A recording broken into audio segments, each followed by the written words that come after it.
छत्तीसगढ़ में जैसे जैसे विधानसभा चुनाव नजदीक आ रहे हैं वैसे वैसे राजनीतिक सरगर्मियां भी तेज होती जा रही हैं और छींटाकशी का दौर भी शुरू हो चुका है।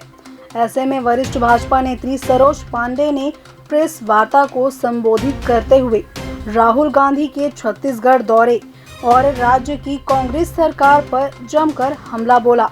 हमलावर होते हुए भाजपा नेत्री ने कहा कि आवास के नाम पर प्रदेश की जनता के साथ छलावा हो रहा है। प्रदेश की 16 लाख जनता को प्रधानमंत्री आवास योजना का लाभ अब तक नहीं मिल पाया है, जबकि भाजपा की सरकार में 7.5 लाख लोगों को इस योजना का लाभ मिला था। अब प्रदेश की 1.5 लाख जनता को इस योजना का लाभ देने के लिए कांग्रेस मुख्यमंत्री आवास योजना का शुभारंभ करने जा रही है। छत्तीसगढ़ में इसके पहले भारतीय जनता पार्टी की सरकार थी और कांग्रेस पार्टी की सरकार के पहले जब हमारी भारतीय जनता पार्टी की रमन सिंह की सरकार थी तो हमारी सरकार ने 7,50,000 मकान प्रधानमंत्री आवास योजना में बनाकर लोगों को सौंप दिए थे। जिन लोगों को मकान नहीं मिले हैं, जो प्रतीक्षित सूची है, उसे भी कांग्रेस पार्टी कब तक बनाकर भेजेगी, ये भी एक प्रश्न चिन्ह लगा हुआ है। भाजपा नेत्री ने आगे कहा कि जब तक किसी योजना का लाभ किसी परिवार के विशेष व्यक्ति के नाम पर होता था तब तक मुख्यमंत्री को कोई आपत्ति नहीं थी, लेकिन अब जब योजनाएं प्रधानमंत्री के नाम पर चलाए जा रहे हैं तो मुख्यमंत्री को आपत्ति हो रही है और सारे खर्चे केंद्र सरकार द्वारा उठाए जाने की बात भी कहते हैं। छत्तीसगढ़ के मुख्यमंत्री ने कहा कि प्रधानमंत्री आवास योजना में प्रधानमंत्री शब्द जुड़ा हुआ है, इसलिए पूरा पैसा केंद्र सरकार को दिया जाना चाहिए। ये कैसी राजनीति करते हैं छत्तीसगढ़ के मुख्यमंत्री? मैं उनसे पूछना चाहती हूं कि उन्होंने और भारत देश में कभी इसके पहले तक राजीव गांधी और इंदिरा गांधी के सिवाय किसी का नाम नहीं जुड़ा होता था।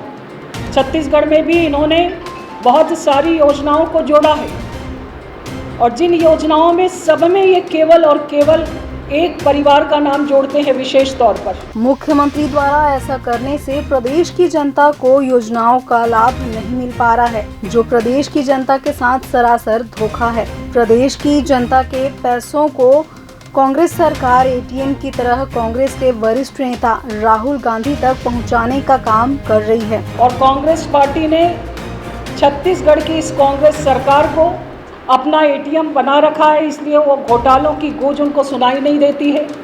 तो वो घोटालों का पैसा कहाँ जाता है? लगातार यहाँ पर ईडी के छापे पड़ रहे हैं।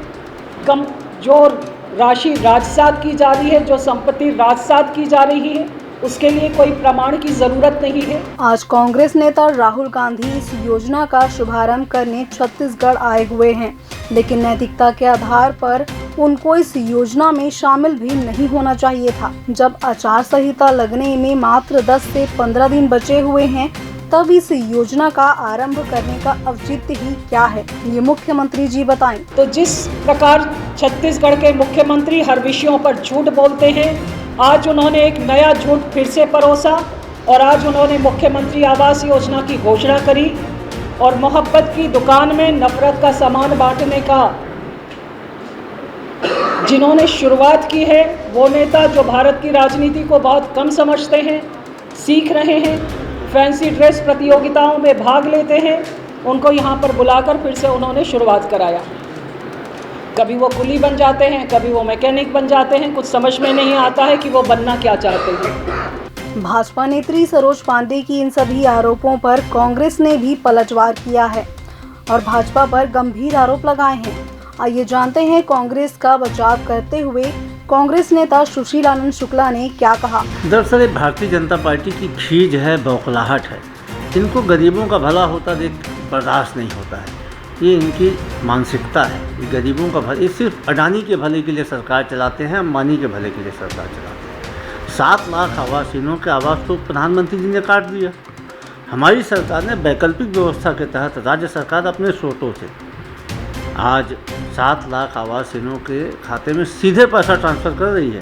इनके जैसे इंतु करंतु आज कल वाली बात नहीं है। पहले प्रधानमंत्री आवास में 75% केंद्र देता था, 25% राज्य का लगता था। इन्होंने उसको 50-50 किया, 60-40 कर दिया। अब 60% राज्य का हो गया, 40% केंद्र का हो गया। ये सीधे सीधे आवासहीनों की जो योजना है प्रधानमंत्री आवास, उसको ये बंद करना चाहते हैं। और जब हमारी सरकार इसको कर रही थी, उनको पीड़ा हो रही है। ये बताएं कि 7 लाख आवास को जब प्रधानमंत्री जी ने उसको रद्द किया हुआ है, छत्तीसगढ़ की स्वीकृति नहीं मिल रही है, तो प्रधानमंत्री के पास क्यों नहीं गए राष्ट्रीय उपाध्यक्ष वर्ग के, क्यों नहीं गए भारतीय जनता पार्टी के नेता?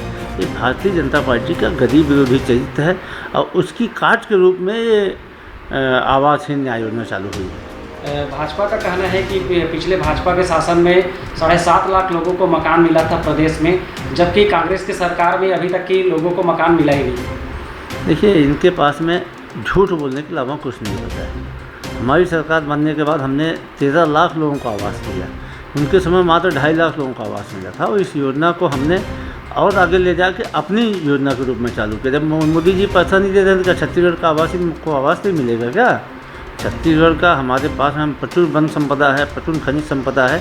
हमारे दम पे केंद्र चलता है, केंद्र के दम पे हम नहीं चल रहे हैं। छत्तीसगढ़ में आरोप प्रत्यारोप का दौर लगातार तेज होते जा रहा है। भाजपा और कांग्रेस लगातार एक दूसरे पर आरोप प्रत्यारोप करते नजर आ रहे हैं। अब आगे देखने वाली बात होगी कि छत्तीसगढ़ में आवास योजना को लेकर विवाद कहां तक जाता है। देश प्रदेश की ऐसी तमाम और अपडेटेड खबरों के लिए बने रहिए लाइव खबर 24/7 के साथ।